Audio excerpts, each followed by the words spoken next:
নমস্কার বন্ধুরা, আমার ইন্দু হেসেলে আপনাদের সবাইকে স্বাগত জানিয়ে আজকে রান্না শুরু করছি। তো আজকে আমি বানাবো লাল শাকের একটা রেসিপি বানাবো। তো দেখুন, আমি এখানে লাল শাক নিয়ে নিয়েছি। আর এখানেতে তো চলো না রান্না শুরু করা যাক। তো এখানে আমি গ্যাস অন করে দিয়েছি। গরম কড়াইয়ের মধ্যে 1 চামচের মতো পোস্ত নিয়েছি। পোস্তটা এখন একটু হালকা ভেজে নেব। তেল দেব না, শুকনো কড়াইয়ে পোস্তটা আমি একটু ভেজে নেব।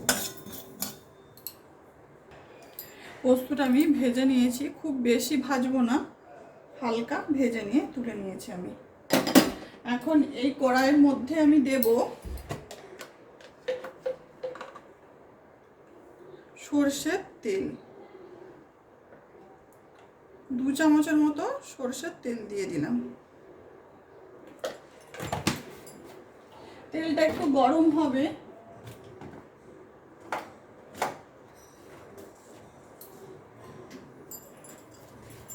তেলটা গরম হয়ে গেছে।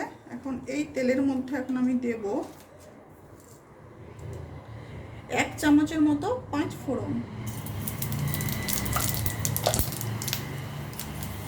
আর আমি দিয়ে দেব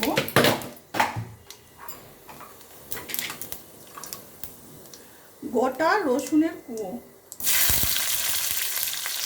আঁচটা কমিয়ে দেব।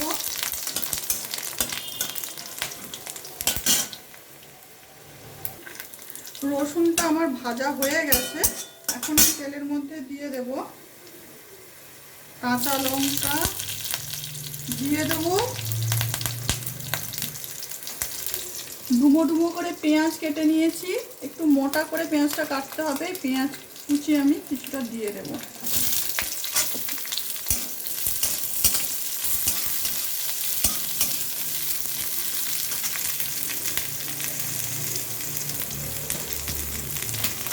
দিয়ে দেব একটু লবণ।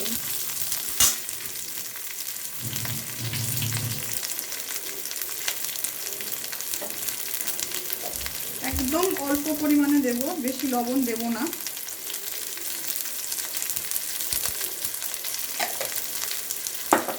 ওর পেঁয়াজগুলো আমি একটু হালকা ভেজে নেব। পেঁয়াজটা আমার ভাজা হয়ে গেছে, বেশি ভাজবো না, অল্প হালকা করে ভেজে নিতে হবে। এখন আমি দিয়ে দেবো এই লাল শাক। লাল শাকটা আমি ভালো করে ধুয়ে নিয়েছিলাম, তারপরে আমি ঝিরিঝিরি করে কুচিয়ে নিয়েছি। লাল শাকটা এখন আমি দিয়ে দেবো। শাক থেকে জলটা ভালোভাবে ঝরিয়ে নিতে হবে। ধুয়ে নিয়ে আঁচটা কমিয়ে রাখতে হবে, গ্যাসের আঁচ কমিয়ে রেখে শাকটা দিতে হবে।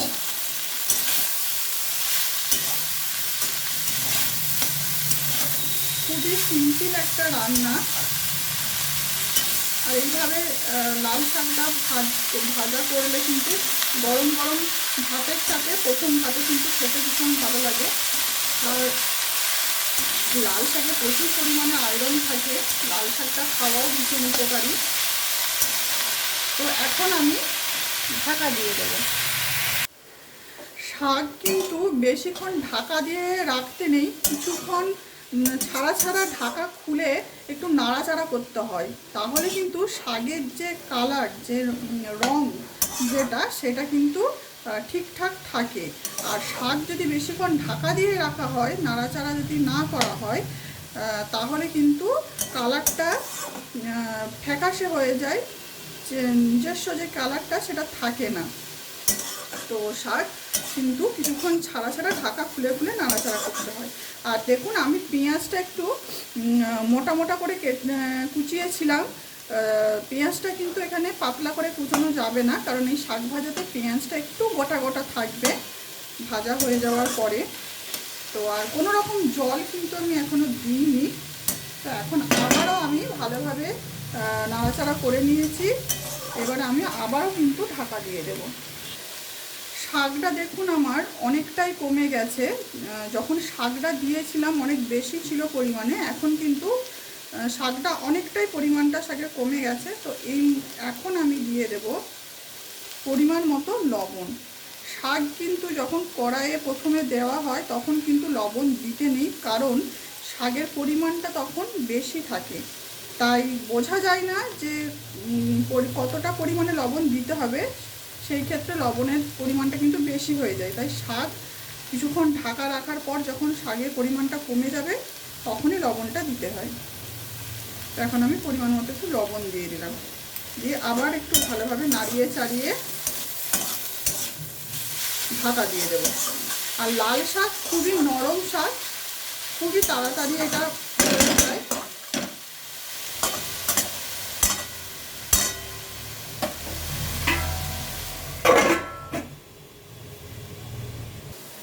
দেখুন বন্ধুরা, আমি কিন্তু এই পরিমাণে জল নিয়েছি, এই হাতের মাপের এই পরিমাণে একটু জাস্ট উপর থেকে ছড়িয়ে দেব জলটা। আর কিন্তু আমি এটাতে জল দেব না। এবারে আবার আমি ঢাকা দিয়ে দেব।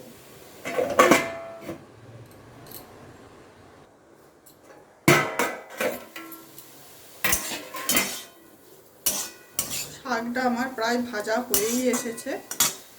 এখন আমি অল্প পরিমাণে চিনি দেব। শাকে কিন্তু একটু মিষ্টি দিতে হয়, তো খেতে ভালো হয়। অল্প পরিমাণে একটু চিনি দিয়ে দিলাম।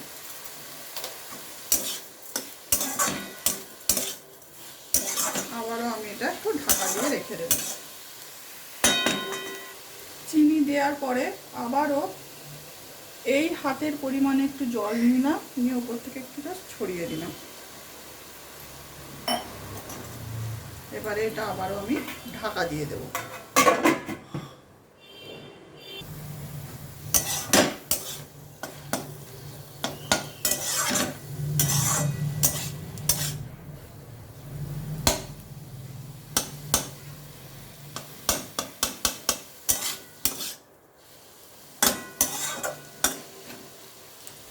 আমার শাক ভাজাটা হয়ে গেছে। এখন আমি ওপর থেকে